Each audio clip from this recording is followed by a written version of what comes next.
तो फ्रेंड्स कैसे हैं आप लोग। फ्रेंड्स आज की वीडियो में हम ईओटी क्रेन के बारे में समझेंगे। फ्रेंड्स मैंने एक पहले भी ईओटी क्रेन का वीडियो बनाया हुआ है।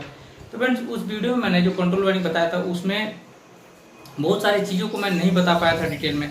जैसे कि जो कॉन्टैक्टर यूज होता है ईओटी क्रेन के लिए मेनली वो 110 वोल्ट का कॉन्टैक्टर यूज होता है। उसके लिए हमें एक ट्रांसफार्मर भी लगाना पड़ता है 440 वोल्ट से 110 वोल्ट करने वाला। उसके अलावा फ्रेंड्स हम उसमें रिमोट जो लगाते हैं ईओटी क्रेन के लिए वो रिमोट की वायरिंग कैसे करते हैं वो भी डिटेल में नहीं समझा पाया था। उसके अलावा लिमिट स्विच जो यूज करते हैं उसकी वायरिंग कैसे करते हैं वो मैंने बताया था लेकिन उतने अच्छे से नहीं बता पाया था। फिर उसके अलावा जो मोटर्स में ब्रेक लगाए होते हैं क्रेन्स के लिए तो ब्रेक की भी वायरिंग मैंने नहीं बताया। तो फ्रेंड्स इस वीडियो में मैंने वो सारे डिटेल्स को शेयर किया और सारे डिटेल को एक्सप्लेन किया अच्छे तरीके से। तो फ्रेंड्स इसके अलावा ईओटी क्रेन के पैनल के लिए पावर वायरिंग मैं इसी वीडियो में बताऊंगा। कंट्रोल वायरिंग के बाद मैं पावर वायरिंग को भी एक्सप्लेन करूंगा। तो फ्रेंड्स इस वीडियो को देखने के बाद ईओटी क्रेन के पैनल में विदाउट ड्राइव वाले पैनल में कोई भी प्रॉब्लम नहीं होगी आपको बनाने में। तो फ्रेंड्स चलिए वीडियो शुरू करते हैं। तो फ्रेंड्स ये हमारा ईओटी क्रेन है। इसमें 3 टाइप के मूवमेंट होते हैं। एक तो होता है अप डाउन, दूसरा होता है लेफ्ट राइट और तीसरा होता है फ्रंट बैक। फ्रंट और बैक के मूवमेंट के लिए 2 मोटर यूज होते हैं। एक मोटर होता है राइट साइड में, एक मोटर होता है लेफ्ट साइड में। और उसके अलावा सारे मूवमेंट के लिए अप डाउन और लेफ्ट राइट के लिए एक एक मोटर यूज होता है। तो टोटल मोटर हुए 4। तो फ्रेंड्स अब इसके मटेरियल के बारे में समझते हैं। तो फ्रेंड्स इन 4 मोटर में 2 मोटर का मूवमेंट एक ही तरीके का होता है, इसलिए उसके लिए एक ओवरलोड रिले और बाकी 2 मोटर के लिए 2 ओवरलोड रिले, मतलब कि टोटल 3 ओवरलोड रिले लिया है मैंने। 6 कॉन्टैक्टर लिया मेन कॉन्टैक्टर और एक हमारा मेन सबको पावर देने के लिए कॉन्टैक्टर यूज किया है। उसके अलावा एक ट्रांसफार्मर यूज किया है जो 440 से 110 वोल्ट का कॉइल बनाएगा। और उसके साथ में हमने 2 लिमिट स्विच लिया है और एक हमारा रिमोट कंट्रोलर लिया है। सारे कॉन्टैक्टर का कॉइल हमने 110 वोल्ट वाला लिया हुआ है। तो चलिए वायरिंग शुरू करते हैं। तो सबसे पहले हमने अपने एमसीबी को 3 फेज पावर और न्यूट्रल दे दिया और एमसीबी के आउट से 2 फेज हमने ट्रांसफार्मर को दे दिया 440 वोल्ट और वहाँ से आउटपुट का 110 वोल्ट निकाल लिया मैंने। अब आउटपुट पे 110 वोल्ट निकाल लिया तो उसमें न्यूट्रल का वायर जो है अब हम क्या करेंगे, सारे रिले के एनसी से होते हुए अपने सारे कॉन्टैक्टर को कॉमन बना लेंगे। मतलब न्यूट्रल जो है हर 2 कॉन्टैक्टर को जो रिले से कनेक्शन है तो रिले के एनसी से होते हुए देखिए मैंने इसके न्यूट्रल को दे दिया है एक कॉइल को। अब तो न्यूट्रल का सप्लाई हो चुका हमारा कंप्लीट। अब दूसरा देखते हैं फेज का। तो फेज का सप्लाई मैंने ट्रांसफार्मर से उठाया और सीधे उसको अपने जो रिमोट स्टार्ट है उसको दिया, उसके इमरजेंसी को दे दिया। फिर इमरजेंसी के आउट से हमने जितने भी पुश बटन लगे थे उसको कॉमन सप्लाई दे दिया, स्टार्ट में सप्लाई नहीं दिया। अब क्या है फ्रेंड्स, स्टॉप पुश बटन के आउटपुट से हमने स्टार्ट पुश बटन को सप्लाई दे दिया और स्टार्ट पुश बटन के आउट से हमने जो मेन कॉन्टैक्टर है उसके कॉइल को सप्लाई दे दिया। फिर होल्ड बनाने के लिए इस कॉन्टैक्टर को हमने स्टॉप पुश बटन से डायरेक्ट वायर उठा के इसके एनो से होते हुए फिर उसको कॉइल को सप्लाई दे दिया। तो हमारा होल्ड सर्किट कंप्लीट हो गया। अब क्या किया, अब बैक फ्रंट का जो कॉन्टैक्टर हमें उसको सप्लाई देना है तो हम बैक फ्रंट के पुश बटन से सप्लाई क्या करेंगे, उठा के इसके कॉन्टैक्ट इन दोनों कॉन्टैक्टर को देंगे, लेकिन वो हम एक दूसरे के एनसी से होते हुए देंगे।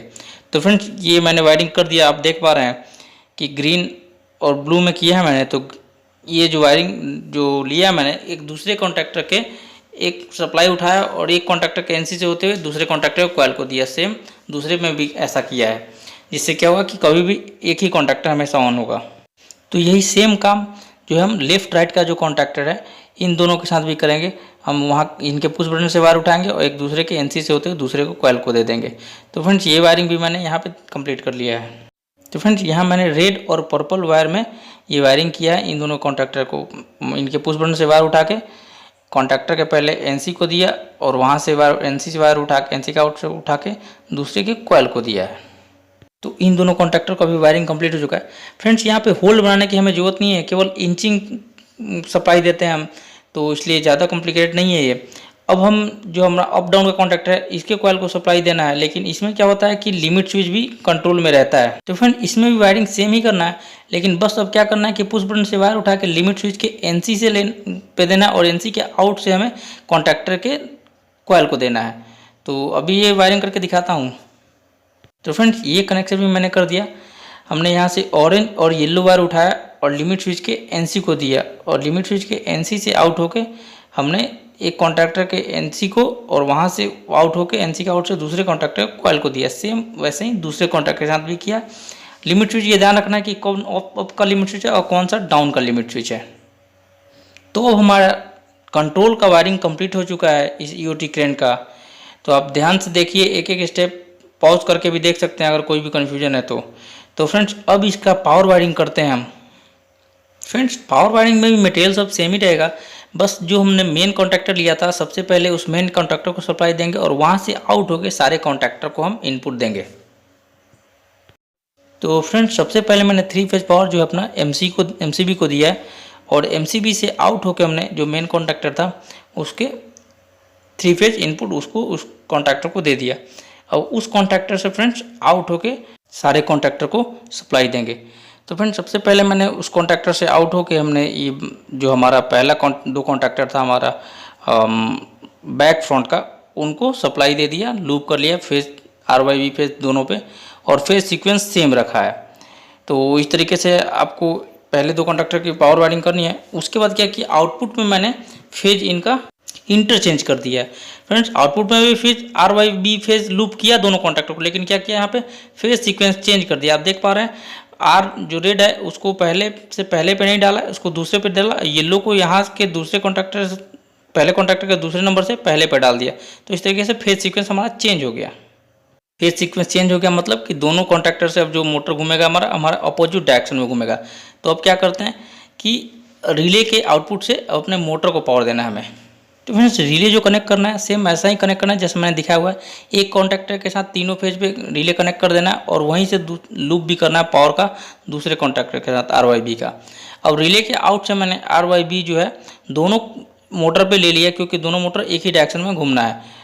तो दोनों मोटर पे same face to face wire ले लिया और यहीं से आपको जो है मोटर के टर्मिनल से ही ब्रेक को भी सप्लाई देना है। अगर 2 फेज का ब्रेक है तो कोई भी 2 फेज अपने ब्रेक को दे देना है। तो इस तरीके से मोटर से ही जैसे मोटर स्टार्ट होगा ब्रेक को सप्लाई मिल जाएगा और ब्रेक ओपन हो जाएगा और मोटर हमारा फ्रीली घूम पाएगा। और जैसे ही मोटर को सप्लाई मिलना बंद हो जाएगा हमारा ब्रेक भी लग जाएगा और मोटर वहीं का वहीं रुक जाएगा।